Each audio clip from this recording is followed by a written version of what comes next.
Thank God that idiot isn't back here. I do a hell of a better job than him hosting this show. Shit. All right, everybody. Welcome to... Excuse me.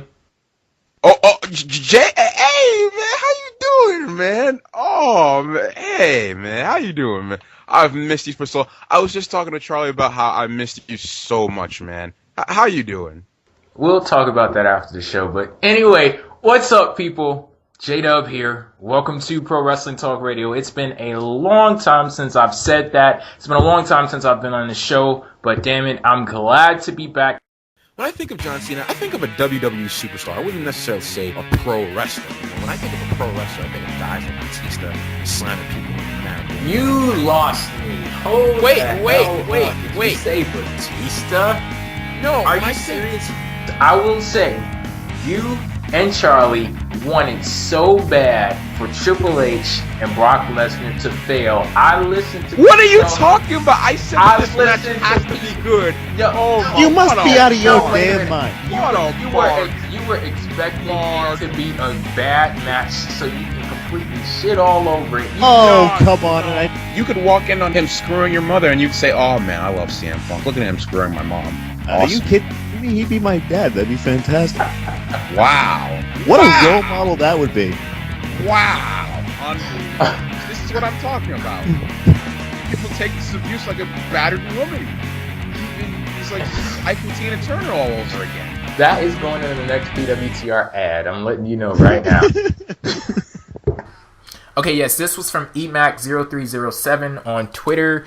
He asked us, are y'all finally going to address my challenge about fixing the mid-card? If you guys remember, a few weeks ago, he proposed a question, how do you fix WWE's mid-card? And I do have a few suggestions, but any of you guys want to take this up first? I said this at the time. I think you have to legitimize the tag team division, because if you legitimize that, it just strengthens the card as a whole. And I think you have to unify the titles, because when you have a lack of competitors for the titles, if you unify the titles, it expands that division. And I think that honestly, to legitimize the mid-card, you might have to bring somebody down from the main event to win a mid-card title, legitimize it, and then put a guy over and give it to them and leave them to the division. I don't really like seeing guys who are former world champions win mid-card titles, but I think it can work in some cases if the guy's over enough and doesn't get affected by it, and then put somebody over and legitimizes the mid-card as a whole. So I think that could be an idea. I was kind of looking at Randy Orton wasn't doing much, but it's a topic for another day. So yeah, those are my three main kind of points for the division. And when you mentioned that, the first name that popped in my mind was Randy Orton, because he isn't doing much in WWE these days. And hell, if you let David tell it, just listen to what he said earlier on in the show. It doesn't matter what he does, he's still going to be over with the crowd. So I wouldn't necessarily think that he would suffer much by winning a mid-card championship, because it would give him something to do and it would greatly benefit the championship that he wins. I mean, the optimal situation would definitely be find a guy who hasn't won a certain title. John Cena would come to mind, but that would be kind of a waste, and they wouldn't actually put the guys over. He hasn't won the Intercontinental title, so you can legitimize that Intercontinental title by having him say, that's so important. There's one thing I have never done in my career, and it's that belt, and I'm coming for it. He wins it, has a little title reign, and then gives it back to a mid-card guy, puts him over, and that division is a little bit more legitimized. I don't see that happening at all. Never. Like, I can't see it clearly. That would be the optimal situation, and that's not going to happen. If there was any situation where John Cena would be even remotely involved with the Intercontinental Championship, that would only be like a plot device. That would only be something to get him from point A to point B. Point B would not be winning the Intercontinental Championship. It would be whatever storyline or whatever person he's involved with. Like when he won the Tag Team Championships, it wasn't about him winning the Tag Team Championships. It was about him teaming up with somebody that he didn't like. And who was that? David Otunga? Miz. It was. I mean, you could do the other one and do Shawn Michaels if you really want to bring something back. I think it happened with The Miz too, did it? Yeah. It's happened many times, but never was it once about the Tag Team Championship. It was always just a means to an end, and I don't even think the WWE would have the balls to go about something like that. with John Cena. But that would be great. And I'm not saying make John Cena mid-card. Nobody come around, give me that name. But I am saying that if a top star could come down and legitimize the division and use it as making the title look like it's an important benchmark for one's career, I think that would work really well. David, do you have any suggestions on how to improve the mid-card? Okay, hold on. I'm fixing up my barrier, my fort, just in case. So after the things are all said and done, people don't try and burn my house down. Okay. This is what I would do with the mid-card. Re-sign John Morrison and give him every single title.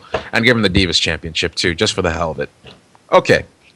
I mean, no, hey, seriously. that probably would work. He wears as many sparkles as they do. Well, anyway, seriously, what I really would like to see is have more of an emphasis on wrestling. Now, we can't have the main event guys be doing table matches and ladder matches and falling off and killing themselves every night. So, what we can do is have the mid-carders wrestle a lot more, have them in the 20-minute matches. This was what's going to get them a little bit over because you see more of them on TV, and give guys like John Cena and Randy Orton a little bit of a break so they don't kill themselves and get always injured. Because honestly, nobody should be forced to work through years and years of having bad hip problems and bad neck problems, because in the end, let's even forget about their personal life. It's not going to do them any good in their in-ring career anyway, so it doesn't help anybody. I would like to see, not only would I like to see more emphasis on wrestling, I would like to see more of an emphasis on the mid-card, on the mid-card titles. Well, all of the titles in general, but the mid-card titles are what used to get people over. When I think about Bret Hart winning his Intercontinental Championship, I think about the big moments. Well, Davey Boy didn't really go anywhere, but that was a big moment for him too, winning the Intercontinental Championship. That was such a huge deal back in the days, winning those championships. So all the titles, really, I would like to see them mean a lot more.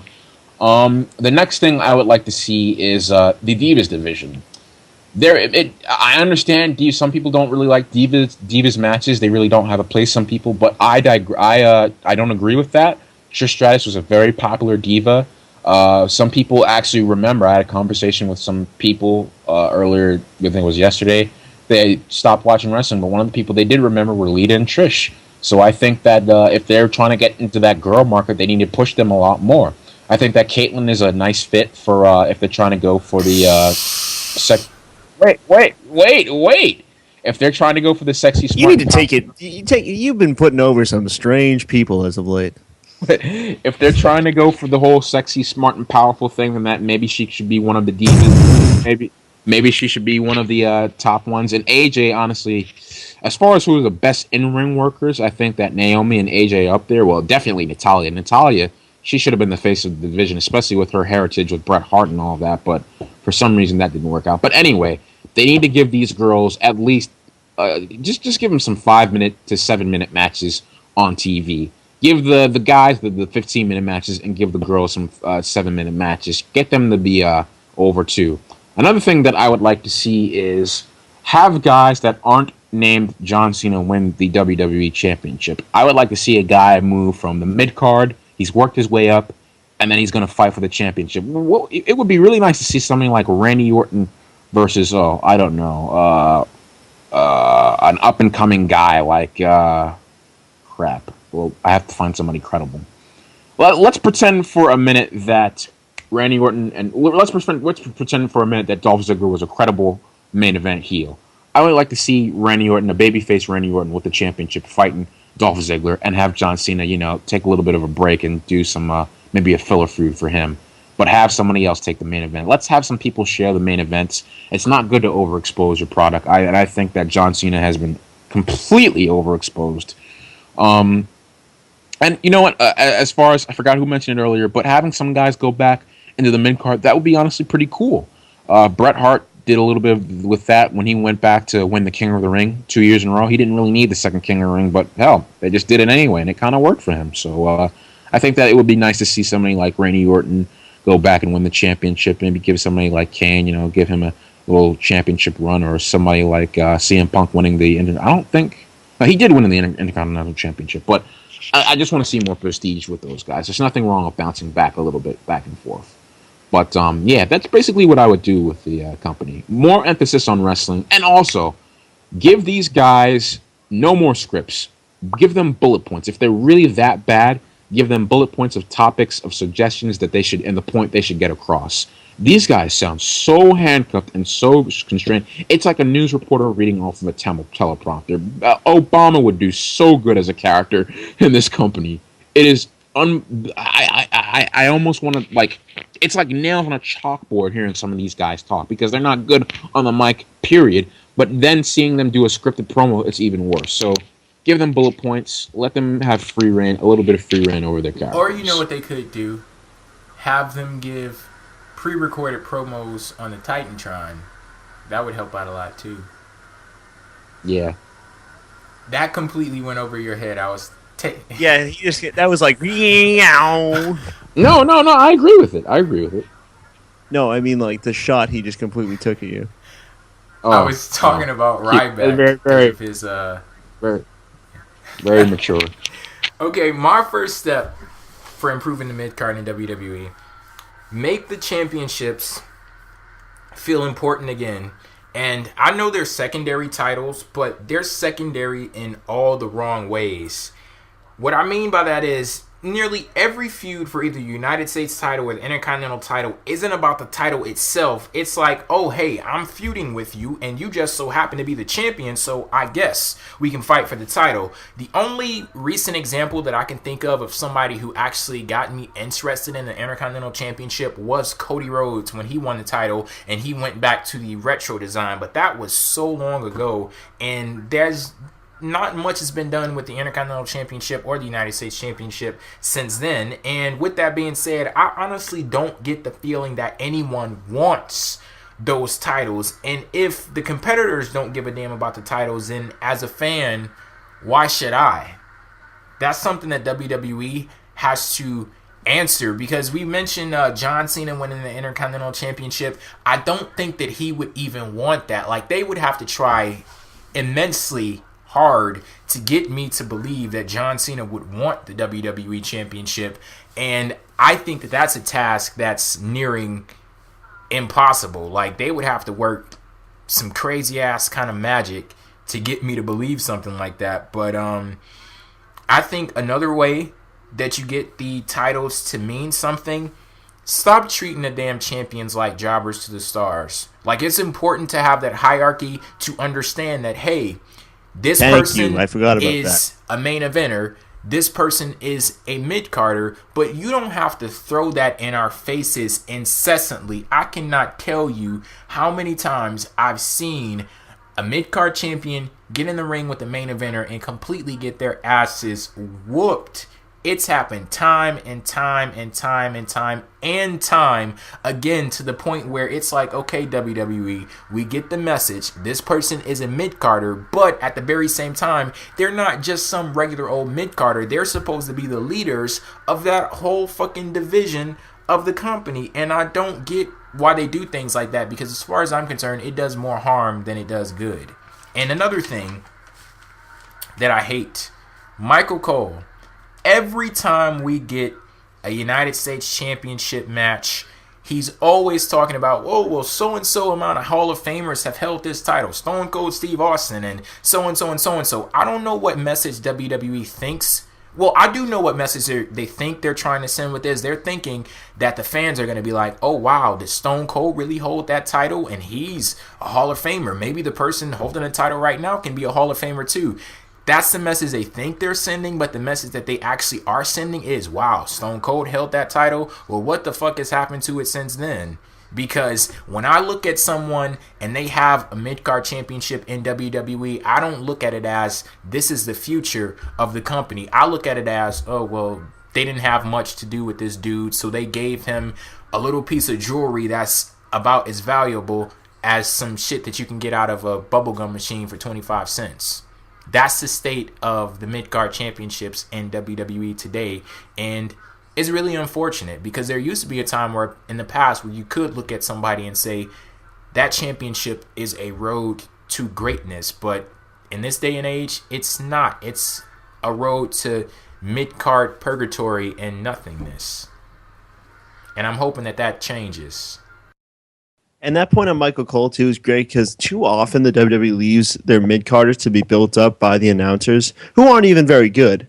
So on top of, they don't give them enough promos. They don't make them feel like I look at it and I say, oh, Michael Cole is telling him that he wants that belt, but I don't see it from him. I look at a guy watching the ring with that and I say, does he even care about that title? Is that title even something that he sees as a benchmark for his career? So I would like more, promos and more promos based around the belt. Like, come out, don't just say, oh, we're going to feud now and just so happens that it's going to be for that. Come out and say, I'm looking for success, and that's the way you get it. That's the title that I need. I need that to elevate myself further. And too often it's just, we're announcing this match for the Intercontinental title, and Michael Cole's going to put it over when everybody's entering for the match. Yeah, it's been proven time and time again that does not work. Because if you have these people readily available and accessible, why not have them build up the championship? Don't leave it as a job of the friggin' announcers, because that gets people more excited about the feuds, that gets people more excited about the championships and the wrestlers themselves. But none of that is happening currently. Maybe we'll see a change this Sunday at Extreme Rules with the possibility of Dean Ambrose walking away with the Intercontinental Championship. Well, not the Intercontinental Championship, the United States Championship. But who knows? I guess we shall see. Is there anything else you... Wade Barrett get the IC title back? I think he has it. See, this is the problem with the division, people. Exactly. Don't even know who the damn champions are, and if you do know, 9 times out of 10 you don't care. Anything else on this subject? I would just like to say I think that was a solid discussion. I would agree. So, we are so awesome. We should get that, we're like that rock crowd. We're trying to put ourselves over. We are awesome.